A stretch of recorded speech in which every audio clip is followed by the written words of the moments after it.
The first chapter of Technology vs. Humanity begins by discussing how we as humans have a habit of bringing the future out in present moments and even taking from the past at times, instead of just waiting to see what comes next.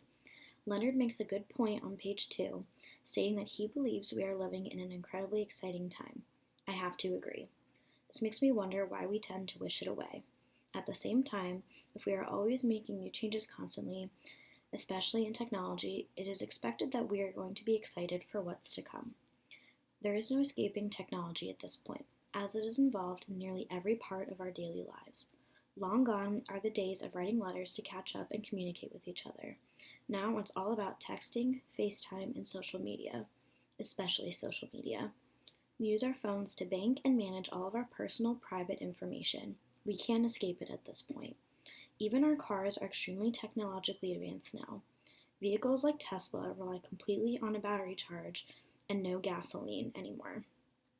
The advancements like these make one stop and wonder when enough is enough. Many people, especially children and young people, are having a hard time separating themselves from their devices. Many can even feel anxious or even depressed being apart from the digital world, even for just a short amount of time. It seems that we are heading down a path that may be heaven for some and hell for others. Older generations may not be too keen on moving every part of their lives completely to the digital age. Soon, we will become completely controlled by technology. Future generations will look back at the childhood of our parents and grandparents and wonder how in the world they got by without it for such a long time. I guess you can't miss something you haven't had yet. Some people take their concerns a little too far, however. Some go as far as to say we are being mind controlled. Most consider this to be a paranoid delusion, but is it really? Technology has caused major changes in even the oldest traditions and institutions, like banks and education. Who's to say it can't fully change people too? On page 6, Leonard says, quote, "Some pundits may say we are already beyond the point of preventing such changes, and that this is just the next stage in our natural selection.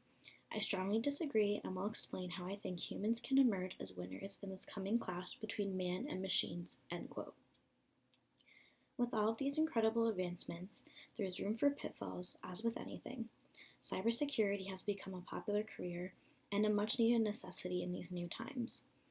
It is easier and easier now, more than ever, to commit crimes and access people's personal information. Despite being a highly intelligent system, like anything else, there are flaws, and some are harder to correct or avoid than others. Even though it is very hard to deny the convenience, sometimes we must measure the risks and determine whether or not they are worth the potential troubles. The concept of AI, or artificial intelligence, has become a very hot topic beyond the plot of a futuristic sci-fi movie. It's just over the horizon now. The developments are coming faster than ever before, and this leads back to concerns of too much advancement too soon and potential problems, some major.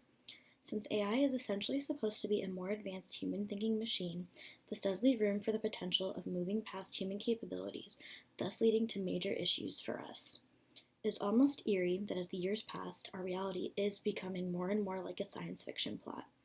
As world issues continue to arise, the methods in which they are handled will also evolve, which can make the casualties and fallout more intense and catastrophic for those who are not directly involved or involved at all. On page 12, Leonard describes it as, quote, "a kind of humanist versus transhumanist showdown," end quote. At this point, any time these creators and innovators come across something they can digitalize, they will find a way to do it, no doubt. This creates the question, when is enough enough, and how do we know when we've gone too far? Normally, we would use failures as a sign of backtracking and making changes, but what happens when things get too bad too quickly and it's too little too late? At this point, it is important to consider major problems that could arise and the ways that they will be handled ahead of time. Preparation is always key, especially in something as complex as technology.